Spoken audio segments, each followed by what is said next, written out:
அது எங்கள் ஐயா இருக்கார் பாருங்க, எங்கள் ஐயா சகாய ஐயாவை நான் ஒரு தடவை சந்திக்கும் போது இந்த குடிமை பணிக்கு பயிற்சி கொடுக்குற போது அவங்க என்ன சொல்லுவாங்கன்னா, மக்களுக்கு கற்பிச்சிடாத, கற்பிச்சிட்டின்னா அவன் நம்மளை கேள்வி கேட்பான், நம்மகிட்ட பதில் இருக்காது.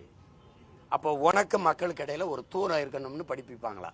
அதை என்கிட்ட சொன்னார், இப்படிதான் கற்பிக்கிறான் அப்படின்னு. நாம் தமிழர் கட்சியில இணைய போறாருன்னு அது உண்மையா? நான் எங்க ஐயாவை போய் கூப்பிட்டேன், 2 தடவை சந்திச்சு கூப்பிட்டேன். அவங்க அந்த நேரத்தில் நான் என்ன செய்ய போறேன்னு கேட்டாங்க. நீ என்ன பேசாம என்னை தலைவர் தான் கூப்பிடுவாங்க,